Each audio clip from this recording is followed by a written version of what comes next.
Hi everyone, it's Patrick here, Education Technology Strategist here at TextHelp. For the next few minutes or so, I'm joined by a very special guest who I'll introduce you to in just a little second. But our focus for today is going to be something that's very dear to my heart. And it is indeed my favorite word, and it is change. And specifically today, we're going to be talking about how we can enable change within higher education.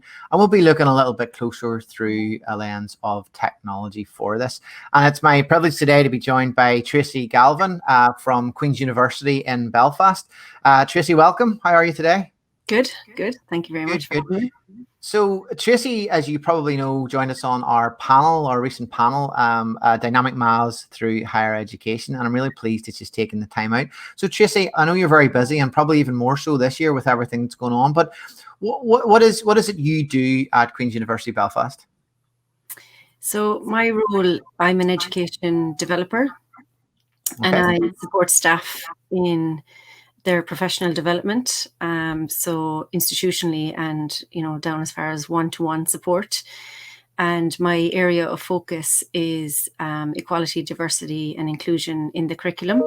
So that includes, I suppose, a number of things. And the areas that I focus on is universal design for learning, accessibility, things like intercultural competence, sustainable pedagogy, internationalization of the curriculum. So it's wide ranging, but it's all under the umbrella term of EDI. That sounds like a busy role, Tracy, absolutely. And maybe can I just pick out, UDL is very dear to our hearts here in TextHelp, and a lot of our products are designed very much with UDL in mind.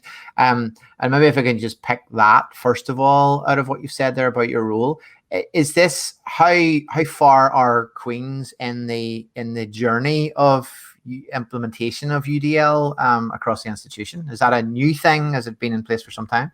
Yeah, so I suppose I started my role in January 2018, and I suppose I identified my area is always social justice inclusion. That's always been my research. So I kind of identified that there was a gap there in terms of universal design for learning. So I basically set up a working group on universal design for learning. And since within the 2 years, I suppose we've had a lot of work done in terms of getting UDL written into various policies and guidance across the institution, getting people to, I suppose, think small rather than huge change, thinking smaller changes, because they have to be evidenced, they have to be measurable. And basically, the conversation is becoming much more common. So it's not a term that people now, that it's very new, whereas actually it's a term that I suppose people are still building their knowledge and awareness around universal design for learning, but people are starting to implement changes in practice in their teaching, learning and assessment in small steps. But it is there's in many cases making significant gains and getting positive feedback from students and stuff. So we're 2 years in. We do still have a lot to do, but that we're not at the very beginning of the journey. Yeah. And I suppose UDL in an institution of the size of QUB, that's almost systematic change, because there's so many areas, I guess, that touches both on teaching and learning, include so many areas of the university. Yeah. So we have 3 faculties, 15 schools and 25,000 students, just under 25,000. So obviously I'm staff facing, so my focus initially was very much on staff, but this year we're actually going to be doing a couple of projects with the Students' Union, and informing students basically, and doing a few projects with students to inform them of their role and responsibility, but equally what is universal design for learning, how it will benefit them, and also accessibility as well. So really looking forward to that this term. And so I suppose, talking selfishly, I'm a technology guy, but it's definitely technology for teaching and learning. And when we were talking in the panel yesterday, one thing that struck me was very early on, you mentioned that pedagogy first and technology second. So I'm not for 1 minute dismissing the pedagogical side and the approaches there, but maybe if I can just focus on technology within that. So this kind of systematic change in all of these areas that you touch within programs such as UDL, like how important is technology as a role or a route to change within that? Oh, it's absolutely key in terms of employment, in terms of, graduate skills. Technology is, it's a must really. It's irrelevant of what course you're doing. It is embedded, I think, in some way or form in nearly every module that somebody is doing. And we use Canvas as our virtual learning Right. environment. Yeah. Mm-hmm. And our students are very much engaged with that. And interestingly enough, last year we did a couple of stats around the use, and the majority of our students engage with our VLE through their mobile phone. Yeah. So we get staff to think a lot about, actually, when you are, writing content embedded in HTML, or whether you're uploading anything, to always think and look at the mobile view, the mobile student view, because actually if that's how they're visualizing and looking at it, then we need to think about what does it look like. So, you might have to change things a little bit. Funnily enough, we actually just launched our student DigiHub today. And there's really nice guidance, information, and it's obviously timing wise really important right now, and it's to guide students not alone around our VLE, but equally various technologies, tech tools that they can use, different things around accessibility that they'll enhance their own learning, and that's really, really important. So I think we're a big driver around technology, and for staff, and of course for students, because we're all learning in this very moment with the shift online and things like that. So technology is absolutely key. And I suppose at TechStep, we're very fortunate to be working with you guys. And I know Equatio, our maths product, is used within the university. How do you approach the decision around technology? So maths has a particular challenge around it. We all know that. And in fact, we talked about that at length in the panel in terms of where we're going with technology and what technology is available. And so, we're pleased to be bringing Equatio to help support that. But when you look at a tool, do you look at it from a UDL lens and go, can it support students in those multiple different ways, or staff in those multiple different ways? Is that a consideration when you look at, say, something like Equatio? Is UDL part of that decision process, do you think? So I suppose in terms of procurement, it's something that all institutions are starting to think at much deeper level in terms of, whether it's assistive technology or, any type of tech tool that's going to assist our staff and our students. It may not have been as heightened in previous years, but I think recently it's absolutely key, because you can't just, any license for anything costs a significant amount of money. So you have to think of all aspects of it and the use, and who is using it, how many people are using it, what's the value of it. I suppose in terms with Equatio initially was from the disability office, that in terms of Queen's that would have gotten it. But actually what we're realizing is that a lot of our students outside of the disability office are using it, because it's like Read and Write or Equatio. They're two different technologies that will benefit everybody. It's not just, and the amount of things that you can do with those.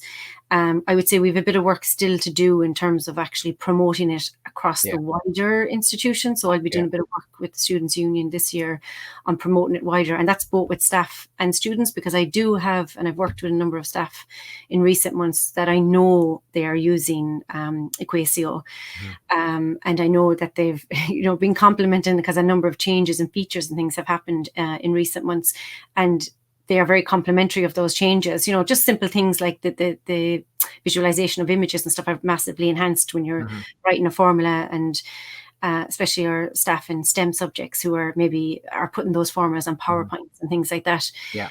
We've a bit more work to do with maybe more pure maths people, that they want to use it more. But I think that's down to training and stuff like that, and spreading that word to the wider context, because most subjects now have some form of mathematics included in modules, and I think a lot of those students are not aware. So we need to do more, even in terms of promoting it across the wider institution. So there's a bit of work on our end to do there. But anybody that I do know who's using it actually is using it quite well, and they would be initially LaTeX users or Intel users, and they're embedding it in HTML or whatnot.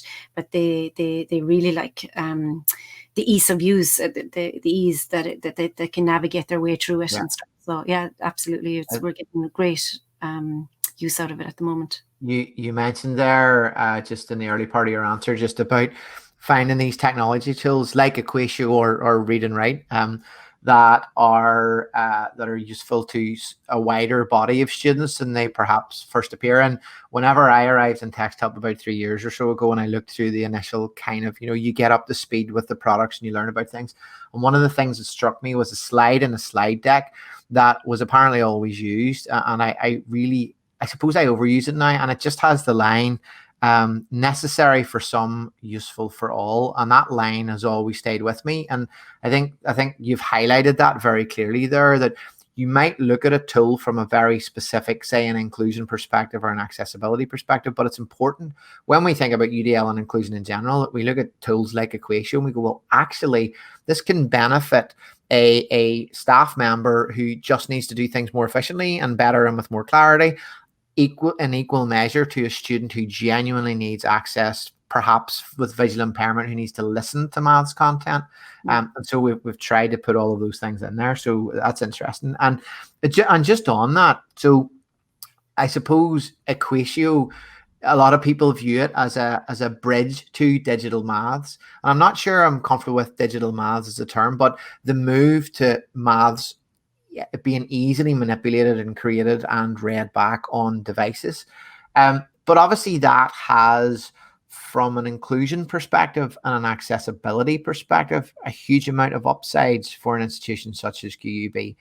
So I would assume when you take something like Equatio and you find out all these things it can do, inclusion and accessibility is a huge plus and benefit from that as well. Would that be fair to say? Yeah, so I suppose we have around 11% of our students are international students. Mm-hmm.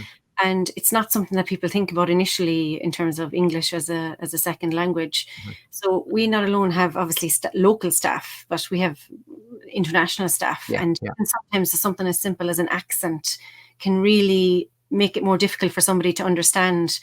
It's like even maybe when I first moved to Northern Ireland, it actually it takes a little bit of time to get used to anybody, the dialect or, any type of accent. So having something read out and even being able to change that person's accent who's reading it out is really important. Yeah. But even in subjects like, management, certain schools have higher numbers of international students. So the fact that anything like a formula can be read out, mm-hmm. and even actually like a lot of our international staff, some of the symbols that they would use, the way they would write the symbol is actually different. It's different style and it looks different than somebody who would have learned mathematics in Ireland or the UK or Northern Ireland. Yeah. It's a different. So actually even something as simple as that, and when like Equatio can convert it and the symbol is generic, you know exactly what the symbol is rather than someone on a blackboard or a whiteboard. The way that they write it, it immediately is an advantage to somebody instead of someone sitting there going, I don't know what that symbol is. And they're focused on that one symbol for about 10 seconds. And then maybe they ask somebody beside them or they figure out whatever. And they've lost time and they've lost actually the next part of what the person is trying to explain or teach. Yeah. So with something like Equatio, so whether they have that, downloaded on their laptop or, whether it's on a campus desktop or whatever, it becomes much more explicit and clear and there's no questions. And then it's read out to them, and then there's absolutely clarity. Yeah. So there is a massive benefit there. And I suppose that can help and should help and does help promote independence as well in terms of having the right tools available at the right time at the point of study or learning. Well, you have to self-regulate much quicker. So you're not wasting time trying to understand and figure out something. It's immediately there. You put it through the system or, whether that's through an image or you start typing and Equatio tells you maybe 3 options as soon as you're typing, then it reduces down and then you click on, that's the one I look for. There's no time wasting. So you're immediately in there and you're like, that's it. And it's done. And then I suppose the advantage there is you can kind of copy it and paste it out to maybe you have your own note section or you're saving it there or wherever you want to save it. That you're just avoiding time wastage, which is really a positive, I think. And then so those same parts of inclusion or accessibility or efficiency, lots of the things you've mentioned there, does that help when you have I say a forward-looking view? It's very short term in terms of the need for compliance, the statutory compliance right now in terms of accessibility. Do tools like Equatio and similar type tools do they help with that workflow when you've got learning technologists or staff thinking about just creating new resources or for individual needs that have to be supported in a specific way?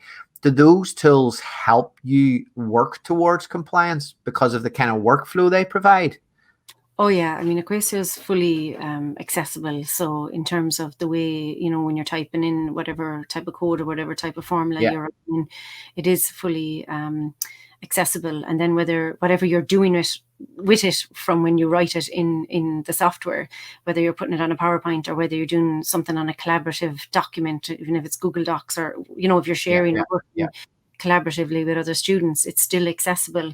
I think the biggest issue with mathematics was always that a lot of people who write a lot of formulas, and if they were given notes to people afterwards, it was in a PDF, and PDFs aren't really accessible. And then if they don't start from a document that's accessible, then when you convert it to PDF, it's definitely less accessible even again. So Equatio, assists there in relation to document, especially if you're a screen reader, reading out on a screen reader, it's definitely much more accessible there. So in terms of compliance, it's a huge advantage to have Equatio. Yeah. I got you. And then I suppose coming back to where we started today, which was empowering change. So what's your recipe for success? Is it a mix of technology and training and building enthusiasm with staff? Like, what's kind of, how would you sum up your recipe for kind of driving that change that you talked about at the outset? I suppose for staff, it would be make small changes that will benefit not alone you, but benefit the students as well.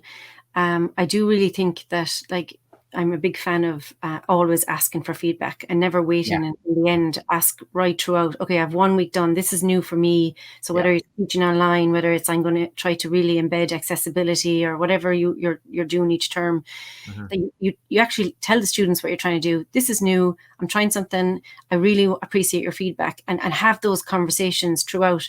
But equally, you're not alone. Have those conversations with your peers as well.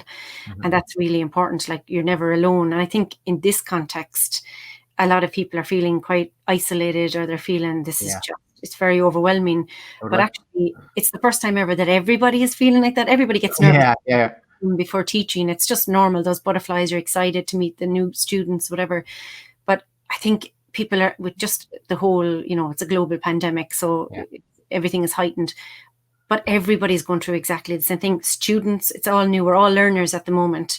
So I would say small steps, like that thing I was talking about yesterday, the +1. Like, what is the extra thing I'm going to do here? What is the extra way I'm going to teach my students to do something? So if you're using technology or any type of software, you really need to understand what the advantages are of using that and why you're using it, because actually you need to show your students how to use it.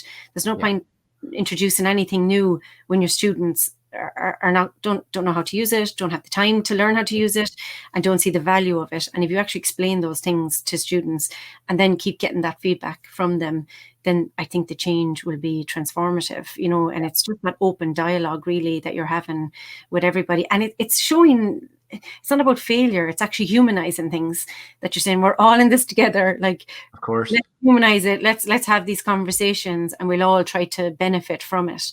And I think that's really important. Yeah, no, that's wonderful advice, Tracy, and I am absolutely on board with you in terms of that incremental change. I think, we all hear throughout the history of education, and particularly with technology, that word, and I know you mentioned it, that word of transformation. But to talk to staff and talk to students about how things are going to transform overnight just because there's new technology in the room, we all know that's not a reality.